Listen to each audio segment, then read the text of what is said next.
Ethan, and this happened to me when I was living alone in a small apartment in the city. It was a night I'll never forget.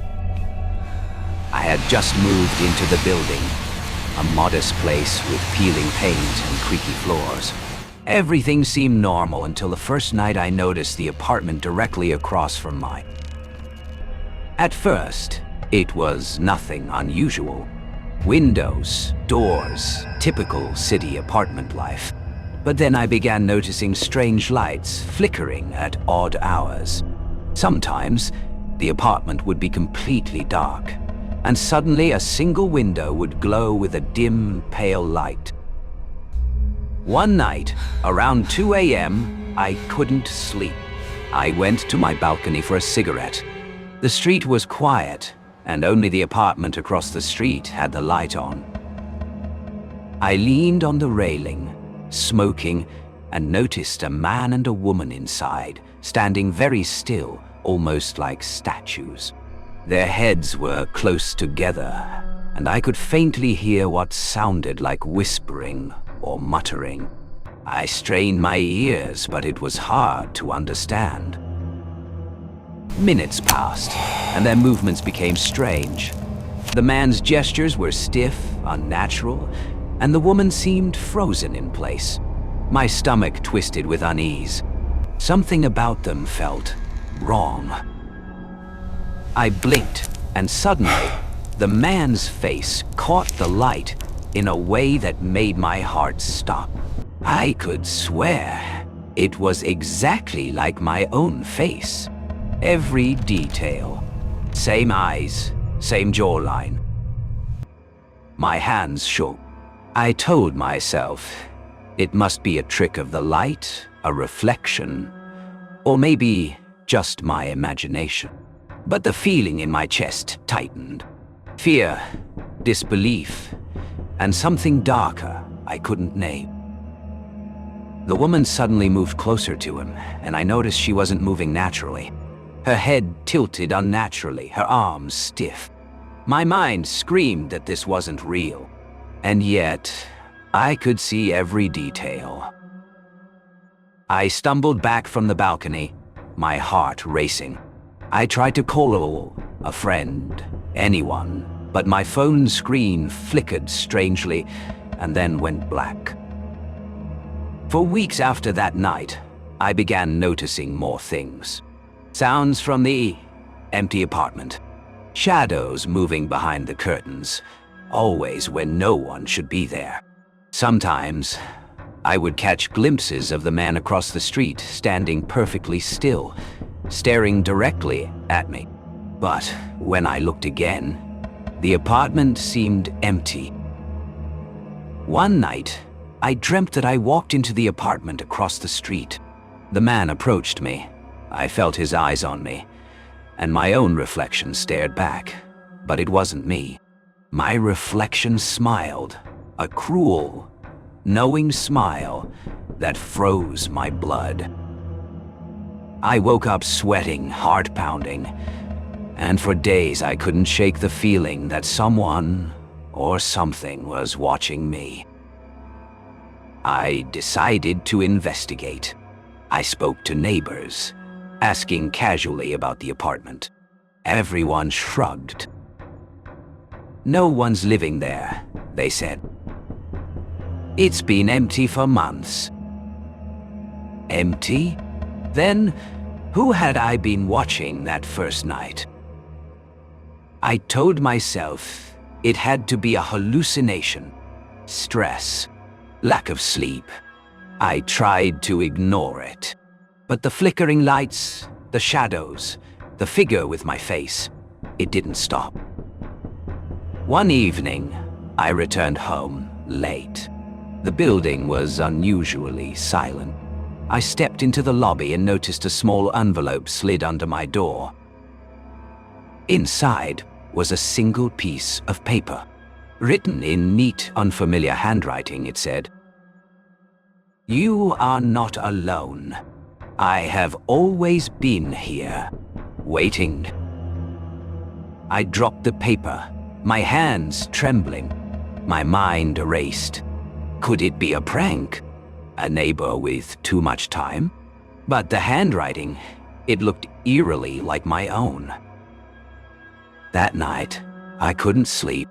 I sat by the window, eyes fixed on the apartment across the street. And then I saw it. The man. My face. Standing at the window. Watching. Waiting.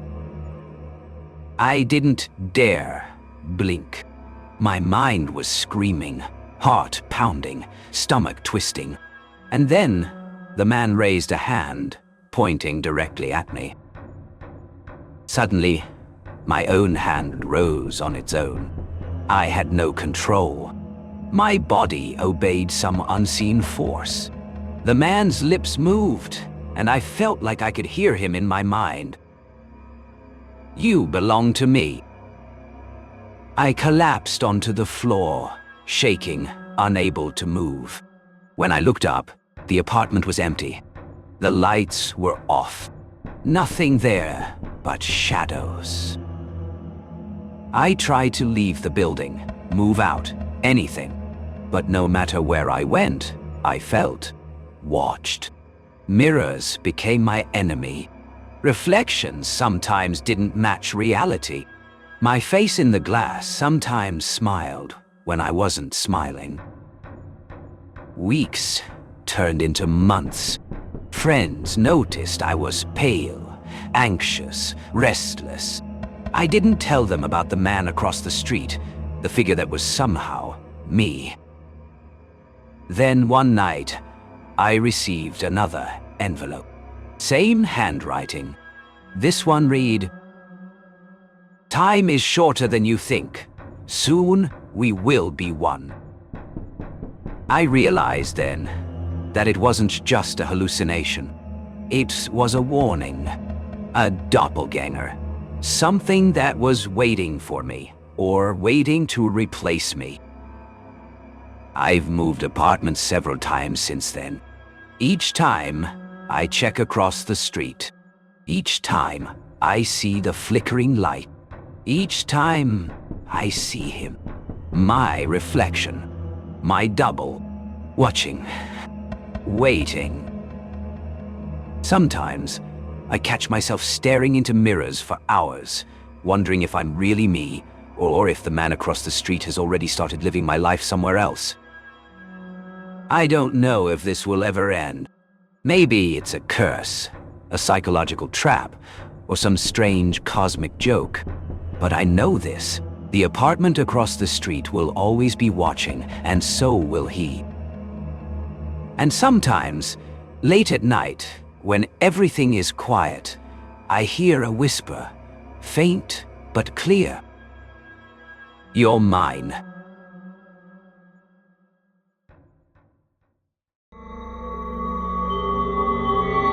I wish I could say that I have nothing to fear, but the truth is, fear is my constant companion. I've seen things that I can never unsee, and I don't know how much longer I can bear it. It began with a Senaf Waite, but even that wasn't the most disturbing part. It was her father, Ephraim Waite, who truly terrified me. The house they lived in was dark, oppressive, and it always smelled of dampness and decay. Asenath led me to a sitting room where her father, Ephraim, sat in a chair by the fire. There was something wrong with her. He had an unnatural influence over his daughter, and I began to suspect that she was more than just a woman. But I was drawn to her. It wasn't attraction in the typical sense. It was more like an irresistible pull, like something ancient and forgotten was calling me toward her. There was something about her, a coldness in her demeanor, a sharpness in her eyes, that unsettled me from the start. The Waite family had lived in the town for generations, and there were whispers about them. Whispers that even I, a rational man, couldn't ignore. I arrived at the mansion just after dusk. Asenath and I became friends, or perhaps, more accurately, I became someone she could use. At first, I dismissed them as the usual town gossip. At least, that's how it felt. The door creaked open before I could knock, and Asenath stood there, pale and emotionless. Her black black eyes fixing on mine with an intensity that made my blood run cold. We sat in silence for what felt like hours. Asenath is still out there, somewhere, and the thing that walks in her skin still hungers. I turned toward the door, and there, standing just beyond it, was a figure. It was never Asenath. It was always her. What did he mean? I didn't understand, not fully, but in that moment I knew one thing. I was trapped, caught between the nightmare in the doorway and the old man in the chair who had not moved a muscle. I've tried to forget. I've tried to bury the memories of that night deep within my mind. She had been distant lately, her behavior increasingly erratic, and I couldn't help but feel something terrible was going to happen. I turned and ran. I bolted through the door, through the house, out into the night. I've seen the way she looks at me from the shadows, that same cold, dark gaze. The voice came from the doorway. It wasn't Asenath's voice. No, it was something far more insidious. But I know, deep down, that I will never escape. But I couldn't escape it. That thing in the doorway, that was what she truly was. But as I stood to go, something happened. I could still hear that voice, faint but insistent, calling me back, begging me to return. It wasn't Asenath. And the worst part? I'm beginning to feel her calling me again. The eyes were wrong, far too large. They glowed with an unnatural light, and when it smiled, I saw teeth, sharp, gleaming, and not at all human. The name may not mean anything to you, but it's burned into my mind forever. Don't fear her, Ephraim's voice rasped. It's only a temporary arrangement. Eventually, I could take it no longer. My nerves were fraying, and I excused myself, saying I needed to leave. And I know now, what Ephraim said was true. A guttural, rasping whisper that chilled me to the bone. That was when I heard it. A voice, faint at first, but growing louder. I had no idea what I was walking into when I accepted her invitation to dinner that night. He was an old man, twisted and frail, with a voice that rasped like the wind through dry leaves. A being that had taken her form, an entity that had inhabited her body for years, lurking beneath the surface, feeding on her life force. Asenath was not human. I turned, half expecting to see the wind blowing through a cracked window, but there was nothing but darkness and the oppressive weight of the house around me. His eyes glimmered as he watched me, but there was something off about them, something unnatural, like he wasn't really seeing me at all. "Come in," she said, and I followed her into the house. I tried to make small talk, but his answers were short and cryptic, his gaze never leaving me. There was an odd stillness to the place, as though it was holding its breath, waiting for something. Asenath watched me with that same unsettling intensity, and I could feel her eyes on me even when I wasn't looking at her. She wasn't like other women. There was something otherworldly about her. I staggered backward, my heart racing. I wanted to scream, to run, but I was frozen. "Don't go. Stay with me."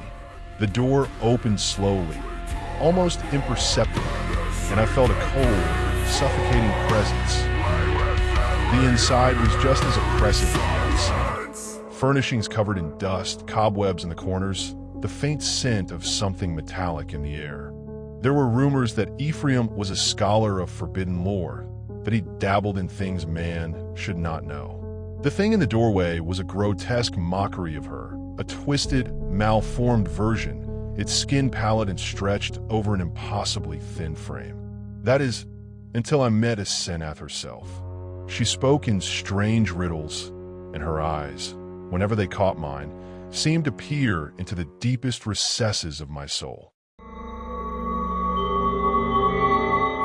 I can hardly bring myself to recount the events I witnessed, but you must hear the truth. It weighs heavily on my soul, and I must confess it, for my heart aches with the burden of it all. I am a man of reason, a man of science, and yet what I have seen has shaken me to the core. It began with my friend, Dr. Henry Jekyll, a man of great intellect and kindness. Jekyll had always been held in high regard among our circle of friends and colleagues. We had known each other for many years, and I admired his work in medicine and chemistry. He was a man of duality, as most of us are, but I had no idea how deep those divisions ran. Dr. Jekyll, as I've come to realize, was a man struggling with a part of himself that he could neither accept nor understand. He had told me about his experiments, his attempts to separate the good from the evil within himself. I remember laughing at him, thinking it a foolish fantasy. But when I learned what he had truly done, I could not laugh any longer. It was late one night when I first encountered Mr. Edward Hyde. I had heard rumors of the man, of his terrible temper, his inexplicable fits of violence, and his strange appearance. People spoke of him with fear, and I admit I was curious to meet him myself. Hyde was known to frequent a shabby building in the poorer part of town, a place I would never have ventured on my own. One evening, as I was passing by, I saw him. Hyde, the very man who had been the subject of our gossip for weeks. He was shorter than I had imagined, but the way he moved, the cruel twist of his smile, and the madness in his eyes made him seem far more menacing than his size suggested. He didn't even acknowledge my presence as I stood watching him, and I felt an involuntary shiver crawl down my spine. After that night, I began to see him more and more often. Hyde would appear on Jekyll's property at strange hours, sometimes even disappearing into the doctor's home at odd times. I confronted Jekyll about it, but he always dismissed my concerns, laughing it off as if Hyde were nothing more than a fleeting acquaintance, nothing to worry about. But I was not convinced. One evening, as I waited in Jekyll's study, I noticed something strange. A vial of strange liquid was sitting on the desk, dark and thick like molasses. Jekyll had been working on a new formula, he told me, something that would bring out the hidden aspects of human nature. He explained it with a sense of quiet pride, but there was something in his eyes that unsettled me. Later that night, I witnessed something I will never forget. It was after midnight when I was awoken by an unnerving sound, a violent crash, and then the unmistakable sound of laughter, but it wasn't Jekyll's voice. It was rough, jagged, full of malice. I rushed to the source of the noise, only to find the laboratory in disarray.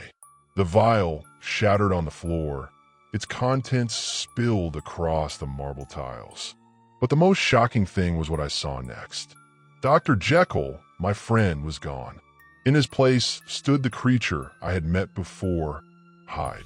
His face twisted into a grotesque grin, and his eyes gleamed with something that resembled madness. The transformation was not subtle. It was as if the very essence of Jekyll had been ripped away, leaving only this vile, monstrous figure in his place. I could hardly comprehend what was happening.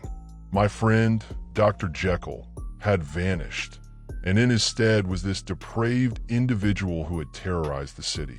Hyde's appearance, his mannerisms, everything about him was a stark contrast to Jekyll's calm demeanor and intelligence. The very air around him seemed to grow heavy with the presence of evil. Hyde spoke to me in a cold, almost amused tone, explaining the nature of the transformation. He told me how Jekyll had created a potion, a chemical mixture that allowed him to transform into another person, someone without the moral constraints that Jekyll had spent his life adhering to. Hyde was the manifestation of Jekyll's darker desires, his unrestrained urges, freed from the bounds of his conscience. I was stunned. I could hardly believe what he was saying, but the evidence was clear. Hyde was the result of Jekyll's reckless ambition, and the transformation had made him into something entirely separate, an individual who reveled in violence and cruelty. I begged him to stop, to return to the man I had once known, but Hyde only laughed. "You don't understand, utter son," he said. "Jekyll is gone. There is no turning back now. I am free." In that moment, I knew that my friend, Dr. Jekyll, had become a prisoner of his own creation. He had sought to separate the good from the evil within him, and in doing so, he had unleashed a nightmare. I had no choice but to leave. Hyde disappeared again, and Jekyll returned to his normal self, but he was forever changed. The man I once knew was now a shell of himself, tormented by the very thing he had created. I could see the deep sorrow in his eyes, but it was mixed with something darker: fear, regret, and an undeniable longing for the release that Hyde gave him. Over the weeks that followed, I tried to help Jekyll, but every attempt to reach him seemed in vain. His battle with his darker self was a losing one. Eventually, he locked himself away in his laboratory, refusing to see anyone. I did not hear from him for days, and then, one morning, I received a letter from Jekyll's hand. In it, he confessed everything: his experiments, his transformation into Hyde, the horrors he had committed. He told me that he could no longer control Hyde, and that he feared the worst was yet to come. When I arrived at his home, I found the laboratory door locked from the inside. The sound of desperate movements came from within. With a heavy heart, I broke the door down, only to find a lifeless body of my dear friend, Dr. Jekyll. He had taken his own life, unable to bear the horrors Hyde had brought upon him. The letter he left behind was a final plea for forgiveness, a final confession of his tragic mistake. But it was too late. The man who had sought to unlock the secrets of the soul had, in the end, been undone by his own darkness. Now, as I recount these events, I wonder how many of us, deep down, are hiding our own monsters. How many of us would be willing to face the truth of what we are capable of if only we dare to look? In an old, decaying mansion on the outskirts of a forgotten town, there were whispers of strange occurrences. The house had stood abandoned for decades, yet every time someone dared to enter, they reported seeing dolls, dozens of them, all scattered throughout the rooms. But the most terrifying part wasn't the dolls themselves. It was that they were always watching. And when the town folk spoke of it, they mentioned something far worse than the dolls. They spoke of the dolls beneath the floor. No one dared to speak of what happened to those who tried to dig them up. Henry, an antiques dealer, had heard the rumors for years. He'd never believed them, of course. Dolls? Just old children's toys. But when a wealthy client offered him a handsome price to find rare items in the mansion, he couldn't resist. The mansion, long abandoned and overgrown with ivy, looked innocent enough from the outside. Inside, dust covered the furniture, but there was something unsettling about the silence. As he explored the empty halls, he found what he was looking for. Dozens of porcelain dolls lined the shelves of the dusty room, their eyes lifeless but too lifelike. It was as though they were waiting for something. But as he moved closer to examine one, a strange sensation washed over him, a cold shiver running down his spine. The air smelled of something rotten, but Henry was too focused on the dolls to notice it first. He reached out to touch one. The eyes of the doll seemed to follow his every move. As Henry rummaged through the house, he found a trapdoor beneath a rug in the corner of the room. Curiosity overtook him. He pulled the trapdoor open, revealing a dark, narrow staircase leading down into the basement. The air in the basement was thick with decay. The walls were lined with even more dolls, but these were different, worn, tattered, some were missing limbs. Their porcelain faces cracked, but still, their eyes seemed to stare back at him with a horrifying intensity. The most disturbing thing, however, was that beneath them, in the floorboards themselves, something was moving. Henry felt a sudden urge to dig, as if something was compelling him to reach deeper, to uncover whatever was hidden beneath the floor. The wooden planks were warped, cracked, and worn, but the sound of something scraping underneath drove him to continue. He pried up the floorboards, and as they creaked open, he saw it. Dolls, dozens of them, entombed beneath the floor, their bodies crammed into a tight space, their faces frozen in expressions of horror. But these dolls, they weren't just dolls. The eyes moved, the mouths twitched, and the air began to vibrate with a low, mournful hum. A voice, deep and echoing, seemed to come from within the floorboards, as if the dolls themselves were speaking to him. "Let us out." Before he could react, The ground beneath him shuddered. The doll's eyes blinked open fully. Their heads turned, one by one, following him with an unsettling, synchronized movement. Henry stumbled back, heart pounding, but his feet were rooted to the floor. He felt a press. Henry woke, but it wasn't the world he had known. He was no longer on the cold floor of the basement.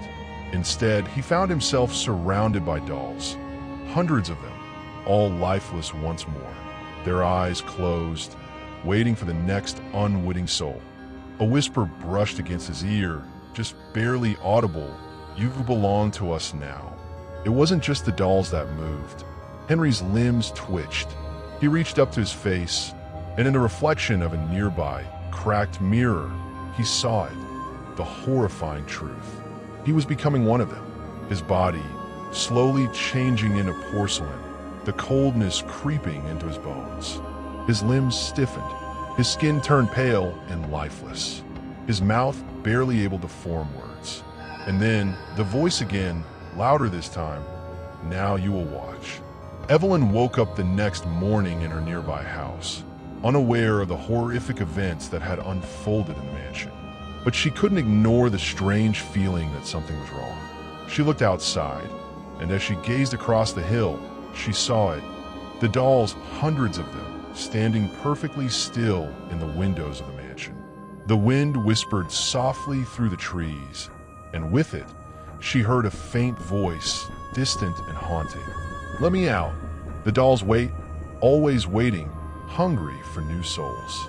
And every time someone enters the house, the same thing happens. They join the collection. The floorboards shift, and the dolls reach up, pulling them into the depths, trapping them within the walls for eternity.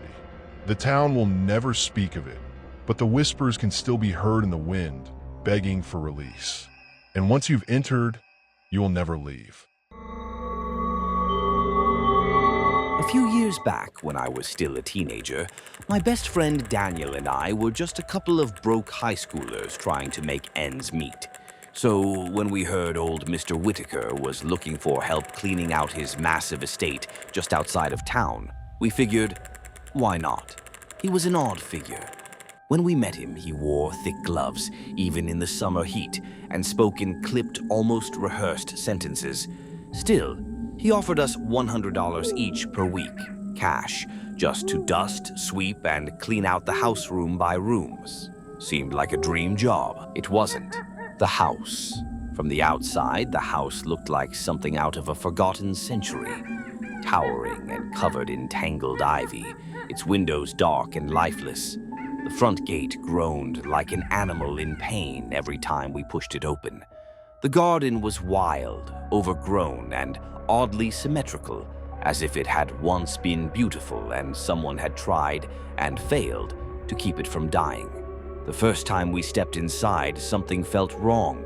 The air was thick, stale. It didn't smell like dust, more like old fabric, rotting wood, and something sickly sweet beneath it all, like flowers left too long in a vase. I remember Daniel paused in the doorway. "Dude, this place gives me the creeps." I laughed it off. "Yeah, but it pays." We got to work. Sweeping floors, clearing cobwebs, wiping grime off walls that hadn't seen sunlight in years. The silence of the house was oppressive. Even when we spoke, our voices sounded muted, swallowed up by the vast, decaying walls. The doll. On our third day, while cleaning what looked like an old parlor room, I spotted it. Sitting alone on a high wooden shelf was a porcelain doll. It was no bigger than a toddler, dressed in a tattered red velvet dress, its face cracked along one cheek. One of its glass eyes was cloudy, while the other was crystal clear and blue. That single eye seemed to fixate on me the moment I entered the room. I froze. "Hey, Daniel, you see this?" He walked over, squinted, and recoiled slightly. "That's the creepiest thing I've ever seen." "I hate dolls," I muttered. "Why would someone keep that thing?"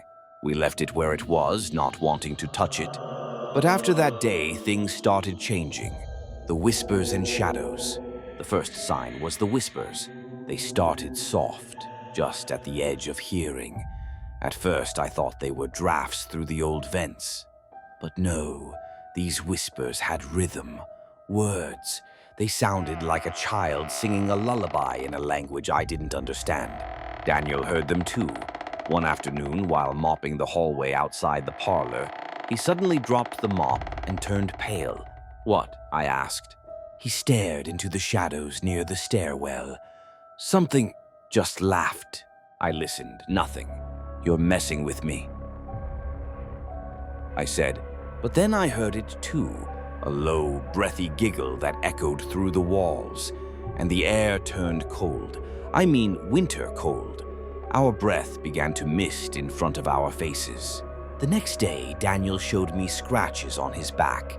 3 long, thin marks like something had clawed him while he was scrubbing the bathroom upstairs. The moving doll. It got worse. The doll. It started to move.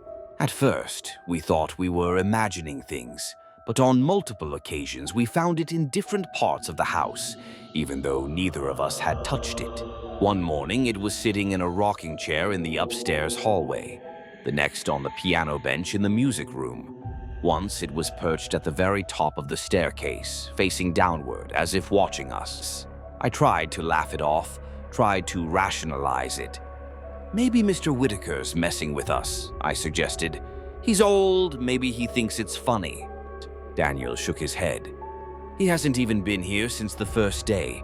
You've seen how he never enters the house." And it was true. Every day he'd unlock the gate, let us in, then vanish. The night it came alive. We should have quit. We talked about quitting, but curiosity is a stupid drug and we were hooked. On the 7th day, something happened that neither of us could explain or forget. We were finishing up late. The sky had turned orange outside. Daniel was in the kitchen and I was upstairs, collecting tools. As I turned the corner into the parlor, I stopped dead. The doll was there, standing, not sitting, standing on the windowsill, arms stretched out, head tilted, and it turned to look at me.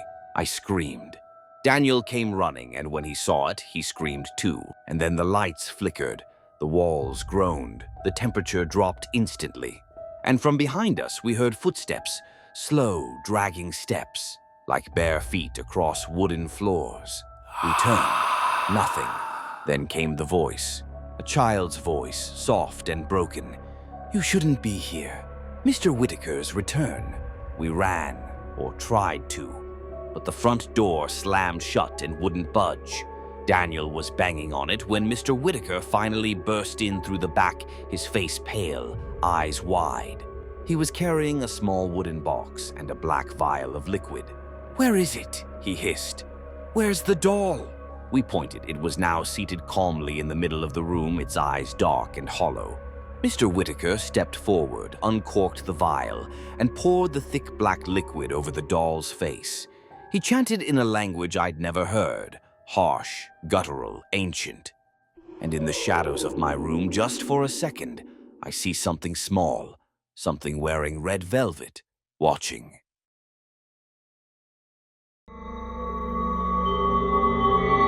Two years ago, I moved to Texas with my best friend and roommate, Sarah. We rented a small, cozy apartment on the outskirts of town. I've always had a fascination with dolls, not the plastic kind, but those beautiful porcelain antiques. To me, they weren't creepy, they were comforting. So, on my birthday, when Sarah handed me a delicately wrapped box, I was thrilled. Inside was the most stunning doll I had ever seen. Her skin was pale porcelain, smooth except for a faint hairline crack under her right eye. She had cascading auburn curls and the most hauntingly vivid blue eyes I'd ever seen. Eyes that glistened like glass but somehow felt alive. I was in awe. "I saw her in an antique shop and immediately thought of you," Sarah smiled. I named her Hazel. She took her place of honor on my nightstand, facing my bed. At night, her eyes reflected the soft light of my lamp. They sparkled, almost too much. In the beginning, everything felt fine. Hazel added charm to my room, and I found her presence oddly comforting. but that comfort began to sour within a week. It started small. My phone charger would be unplugged in the morning. A spoon I knew I had placed in the sink would be back on the counter. I blamed Sarah at first, thinking she was playing pranks, but she swore she wasn't. Then came the whispers. At night, just as I was drifting to sleep, I'd hear faint murmurs. Soft, female, like a lullaby sung through clenched teeth. I'd sit up, heart pounding, but the room would be silent except for Hazel's eyes, reflecting moonlight, staring directly at me. I told myself it was stress, a trick of the ears, but the feeling of being watched grew stronger, heavier. I couldn't shake it. It followed me from room to room, especially when Hazel was nearby. One night I awoke with a start, my arm stinging. When I turned on the light, there were 3 long, thin scratches running down my forearm. I checked the sheets, my nails, even under the bed. Nothing. But Hazel, who normally sat upright, had slumped forward, her face turned toward me, mouth slightly agape. The next morning I found strange symbols drawn in soot on the mirror. Circles within circles, lines like thorns twisting into runes. I wiped them away quickly, refusing to acknowledge the fear spreading in my chest. That day I went to see Father Thomas at the small Catholic church down the road, a kind older man with tired eyes. When I explained what was happening, he grew silent. "Camila," he said gravely, "some objects carry spiritual residue, negative energy. They can become vessels, homes for things that should not walk this world." He offered to cleanse the apartment and banish whatever was attached to the doll, but I couldn't do it. I couldn't give up Hazel. She was a gift from Sarah, a symbol of our bond. So I politely declined. That night the whispers returned, louder, clearer. I heard my name spoken with a breath that wasn't mine. "Kama, help me." I froze. My entire body went numb. Hazel sat in her usual place, but her head had turned slightly. I was sure of it. Her eyes gleamed unnaturally in the dark. Still, I didn't scream. I didn't run. Instead, I replied, "What do you want?" There was no answer, but something shifted. The air grew colder. My breath fogged up. Hazel's eyes seemed to soften for a moment. I told myself I was imagining it, but deep down I knew I wasn't. From then on, I began speaking to her. Every night, whispered conversations in the dark. I told her about my fears, my childhood, my dreams. I shared things I had never even told Sarah. In return, Hazel never moved, never answered again. But she listened. I could feel it, and I felt connected. But the deeper our connection grew, the darker the apartment became. The lights flickered constantly. Cold spots would appear in corners. Sarah started having nightmares, screaming in her sleep. Once, she woke up with a nosebleed and a bruise in the shape of a small handprint on her thigh. She asked me to move Hazel into the closet. I refused. We argued. Then one morning I found Hazel sitting on Sarah's pillow. Neither of us had put her there. That day, Sarah packed a bag and left to stay with her sister. She never came back. Left alone, I sank deeper into Hazel's world. The symbols reappeared, carved into the wooden floor this time. The walls began bleeding, ever so faintly, around the baseboards. Not red, something darker, black, like oil. At night, I'd hear footsteps circling my bed. My reflection in the mirror would sometimes smile when I didn't. My fingernails turned brittle. My skin grew pale. I barely slept. And still I couldn't part with her. Then came the night I truly lost control. I was lying in bed, eyes closed, when something crawled onto my chest. I opened my eyes, but saw nothing. I couldn't move. It was like being pinned down by invisible hands. My chest burned, my vision blurred, and then I heard Hazel again. But this time her voice was not soft. It was desperate, screeching. "Kama, don't leave me!" I screamed. My body jerked free. I lunged for the door, but it slammed shut. The windows rattled. Hazel had fallen off the table and lay face up on the floor, smiling. Blood dripped from her porcelain lips. That was the moment I finally broke. The next day I called Father Thomas. I begged him to come. This time he brought help. 3 people in dark robes, carrying candles and vials of holy water. They set up quickly, chanting as they surrounded Hazel. The moment they began, the room changed. The temperature plummeted, the windows shattered, the floor shook. Hazel shrieked, a high-pitched sound that came from nowhere and everywhere. Her mouth opened wider than it should have, revealing a cavern of black. Father Thomas shouted ancient prayers. One of the robed women collapsed, blood pouring from her nose. The lights exploded, but still they continued. The chanting rose to a fever pitch and then silence. Hazel's body cracked, a line running straight down her face. Her eyes rolled back, and then stillness. She was gone. They sealed Hazel in a glass case, wrapped in silk with runes burned into the fabric. She was taken to a private museum that specialized in cursed objects, a place far from here, far from me. I watched them carry her away, and I wept, not from fear, but from something else, grief. Even now, months later, I can't explain it. Was Hazel truly evil? Or was she just misunderstood? A spirit reaching out, confused, lonely, clinging to the only person who ever listened. My room is empty now. Peaceful, yes, but sterile. Cold, quiet. Too quiet. And sometimes, just as I'm falling asleep, I swear I hear it again. A whisper. Come on. And I wonder, did I really save myself? Or did I abandon her?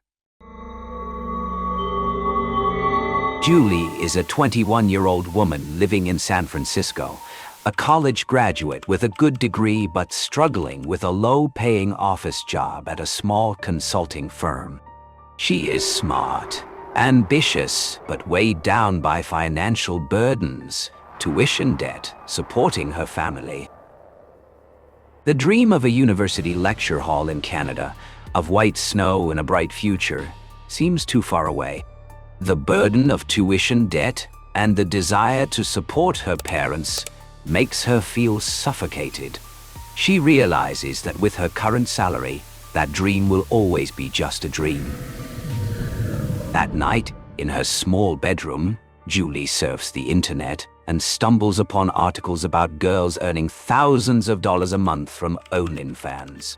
At first, she brushes it off, feeling it is not suitable for her.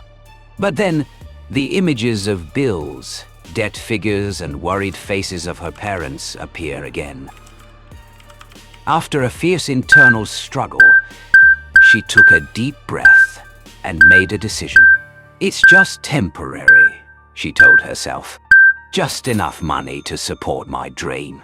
I'll have it under control. She carefully created an account under the name Julien, filmed a short introductory video with a somewhat forced smile, and posted her first photos, which were still quite discreet. The first notifications of subscribers and small tips made Julie both happy and nervous. After a few weeks, she had a steady following, paying $10 a month. Gradually, she grew bolder, posting more daring content as requested. The money in her account grew, and the Canadian dream seemed a little closer. She promised herself that all of this money would go toward her education, and when she had enough, she would stop. Julie's life now alternates between 2 worlds, the dull office worker by day and the charming Julien online by night. One day, she attends a business conference at a fancy coffee shop. She feels out of place among the men in suits, the talk of contracts and profits. She smiles, handing over dozens of business cards with her full name, company, and, unfortunately, her home address, an odd requirement of the company to establish trust. That evening, Julie receives a notification that a new subscriber named John Smith has registered. He immediately texts her. The conversation starts out normal, even humorous. But Then the questions become more personal. Do you have a dog? Are you dating anyone? Do you live with your parents? Julie, still naive and thinking that this was just a fan's way of getting to know her, answered all of them without thinking. Little did she know that each of her answers was providing the anonymous person with valuable information. After learning that she lived alone, because she said her roommate was away on a business trip, John Smith started making more daring requests in exchange for generous tips. One odd request was for a photo of her feet, then friend request on Instagram for $10. Julie hesitated, but the money was too tempting. She thought, it's just a friend request. What's the big deal? Julie accepted the friend request. She went to John Smith's profile and saw that it was completely blank. No posts, no followers. But there was an orange circle glowing around his profile picture, signaling a new story. Her heart skipped a beat. She clicked on it. The first story was a short video of her house from a distance, in the woods across the street, posted 2 hours ago. Julie shivered. It must be a coincidence, she tried to reassure herself. She swiped to the second story. This time, the video was from across the street, zooming in on her bedroom window, the only room with a light in the house. The video was posted 5 minutes ago. Julie's blood ran cold. Trembling, she swiped to the last story. It was a video shot right on her porch, looking through the glass. He's right here. Immediately, a message popped up on the screen. Let me in. Julie screamed, throwing her phone onto the bed. She heard the handle on the front door downstairs being turned roughly.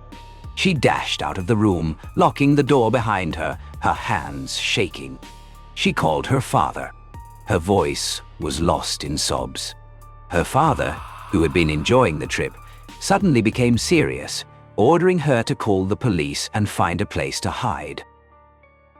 Soon after, she heard a loud bang, followed by the sound of broken glass. He had entered the house. Julie panicked and ran into her parents' bedroom, remembering that there was a way to the attic.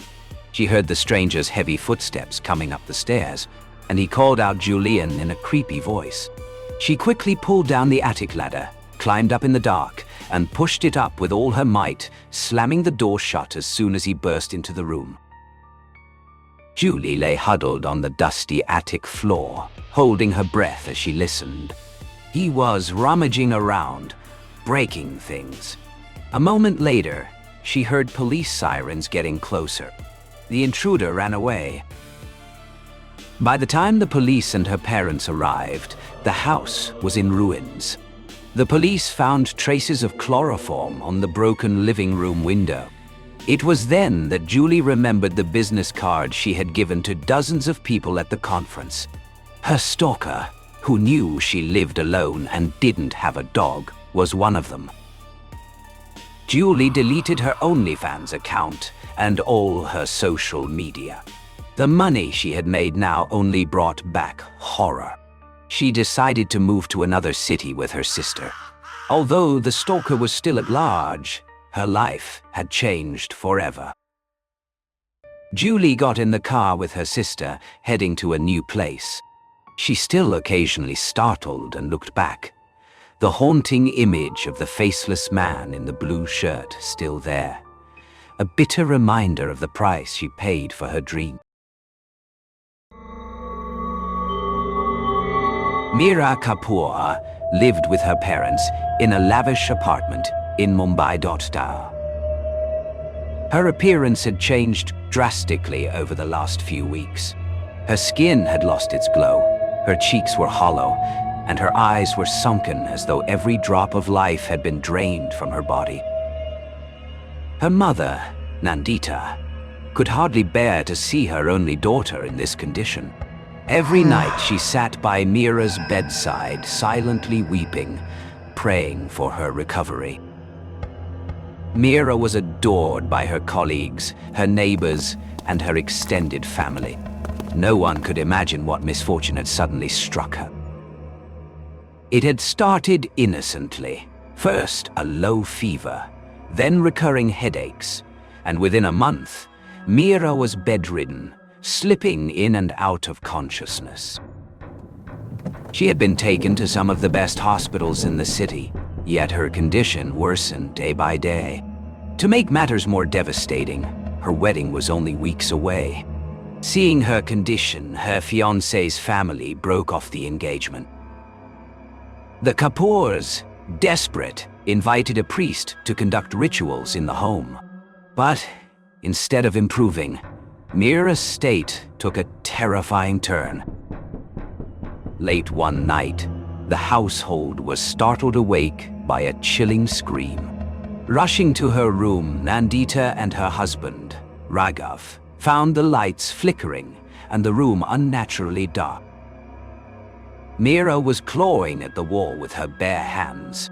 Blood streamed from her fingers, but she showed no sign of pain. "Mira, what are you doing, child?" Nandita cried, trying to pull her back. Mira turned her head slowly, her eyes glowing red, and a twisted laugh escaped her lips, a sound so cold that Nandita felt her body tremble. From that night, nothing was the same. Mira screamed at unseen figures, spoke in guttural tones and languages unknown, and often sat staring at the wall for hours. Doctors dismissed it as a psychiatric breakdown and advised immediate admission to a mental health facility. But her parents refused to believe it. They clung to hope, believing something else was tormenting their daughter. At this time, Raghav's elder sister, Shanti Devi, came from her ancestral village near Nashik. She was a woman of age and experience, with lines of wisdom carved into her face. Having grown up amidst tales of spirits and rituals, she immediately sensed something was wrong. When she approached Mira's room, she stopped at the doorway. A strange heaviness pressed against her chest. "The air here is not clean," she muttered. "This is no illness." Inside, the curtains were shut, the air unnaturally cold. Symbols were scratched into the walls, and Mira sat hunched in a disturbing posture, her eyes blood red. Nandita whispered, "Sister," before she fell ill. She had gone somewhere. Last month she went to Himachal Pradesh for work. Shanti's face darkened. Since she returned, her health has collapsed. Then I fear she has brought something back with her. Your daughter is not ill, she is possessed. If we don't act soon, we may lose her. The very next morning, the family set out with Mira for Himachal. But the road itself turned into a battlefield. In the car, she screamed and laughed hysterically, at times trying to smash the glass windows. Her voice changed, sometimes whispering curses, sometimes crying, and other times muttering, "He is waiting. He will take me away." Raghav gripped the wheel in fear, but they did not stop. After hours of struggle, they finally arrived at an ancient temple, hidden deep in the Kulu Valley, dedicated to a fierce local deity. The temple walls bore strange inscriptions, and the surrounding forest seemed alive with whispers. Inside waited a frail old sadhu whose eyes held a piercing intensity. One look at Mira and he declared, "This is no ordinary spirit. It is the wandering soul of a man who died unmarried, cursed to roam and seek a vessel. He has chosen your daughter." The parents fell to his feet. "Save her, please, Baba. She is our only child." The ritual of blood and fire. That night, a haven was prepared. Mira was placed before the sacred flames. The sadhu chanted fiercely, but Mira only sneered. You cannot free her, the voice growled through her lips. She belongs to me. The Baba knew the spirit would not leave without a price. A sacrifice must be made, a goat and wine to appease him. Though horrified, the parents agreed. A goat was brought, and as the ceremony reached its height, Raghav placed a plate of meat and a vessel of wine before Mira. At once, her eyes lit with ravenous hunger. She lunged forward, snarling. The sadhu held back the plate. Only if you release her, spirit. Choose, the girl or the offering. I want the offering.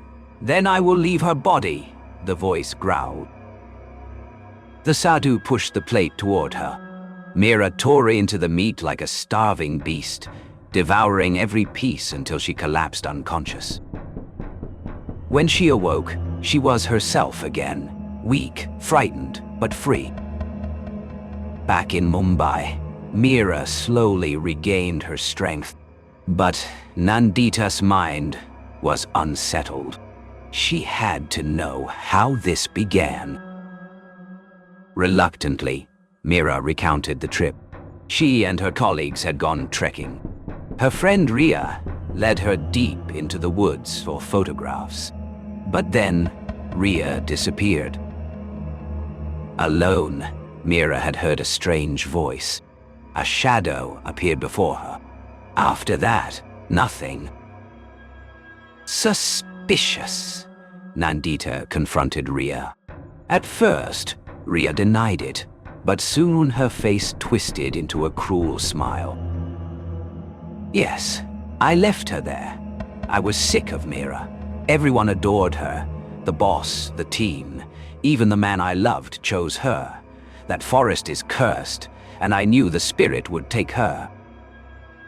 You nearly killed my daughter, Nandita shouted. You can't prove it, Ria smirked. No one believes in ghosts. But Mira had secretly recorded her confession. Within days, Ria was dismissed from her job in disgrace.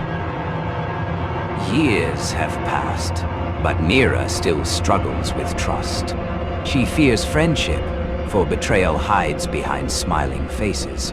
And though her health is restored, her eyes sometimes wander to the shadows, as though she remembers the spirit that almost claimed her. And I, as her mother, still wake some nights to the sound of that laughter, echoing through my mind. It was just another rainy night in the city, cold and empty. David sat alone, the glow of his phone lighting his tired face. He kept swiping through strangers, one face blurring into another. Then suddenly, her picture appeared, beautiful, distant, unsettling. With a hesitant smile, he pressed match. The lights flickered once, then again. But David didn't notice. She messaged first. Friendly, simple, too perfect. They talked for hours. Days passed like minutes.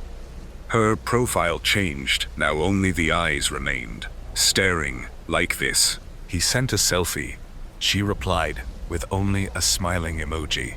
He laughed, unaware of how hard the rain had started falling. Then came the message. Let's meet tomorrow night. He looked up. 11:11. A strange chill crept down his spine. The room went dark. Outside, the storm began to howl. He stared into the rain, as if something might stare back. One last message. See you soon. His breath caught. He stood before the mirror, fixing his hair like it actually mattered. He chose a shirt. The light above him buzzed, and the mirror shimmered. Something fell, a sound too sharp in the stillness. He walked to the cafe under the rain, not knowing what walked with him. The door chimed softly, like a breath before a scream.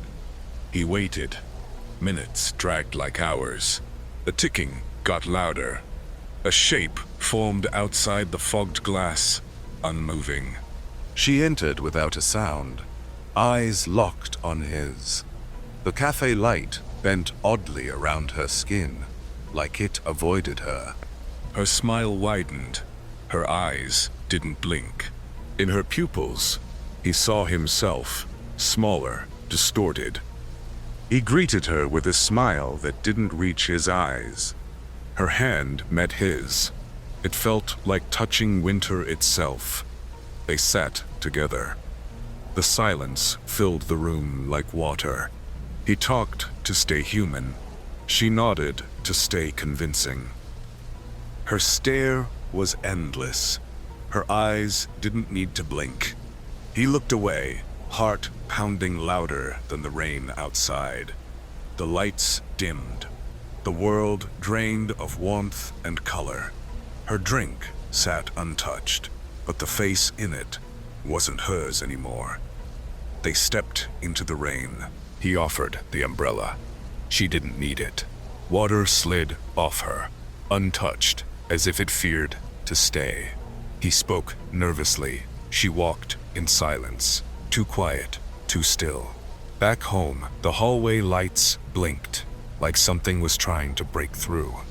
He opened the door for her, like he always imagined doing on a real date. It twisted, just a flicker, but David's skin crawled.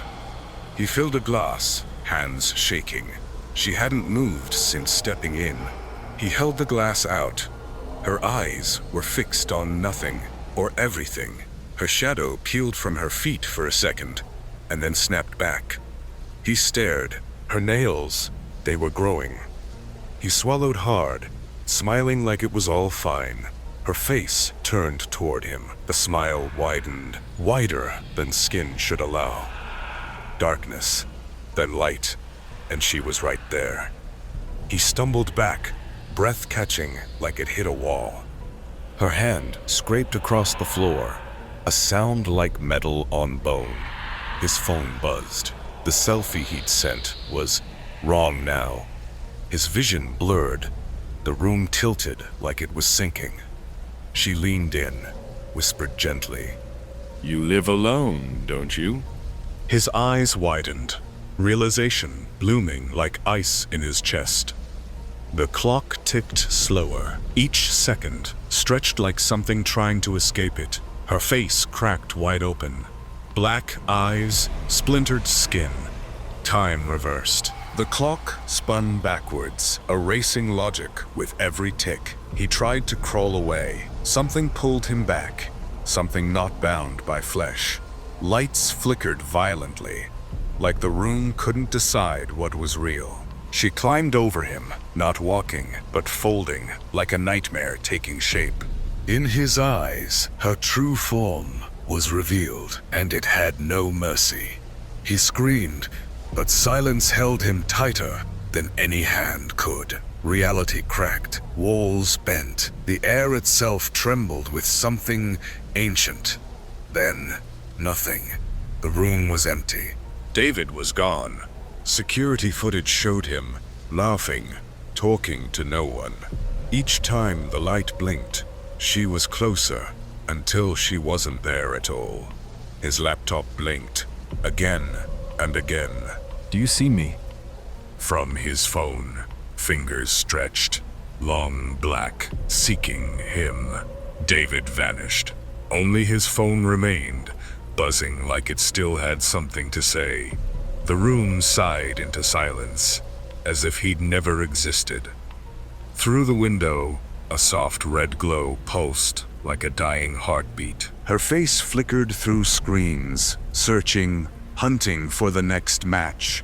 3 knocks, from nowhere, from everywhere. Her profile was back, new smile, same eyes. She was online again, waiting, watching. The window glowed red, like a wound in the dark. The curtains stirred, but the air was still. His phone came alive, a new profile, her face, her smile, unchanged. One new match, just one, always one. Faces flicked by, each one unaware they were next.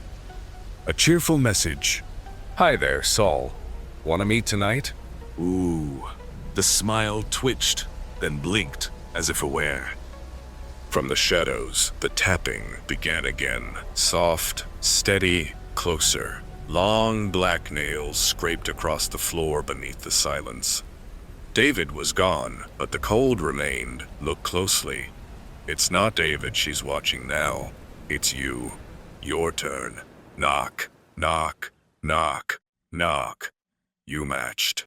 She's coming.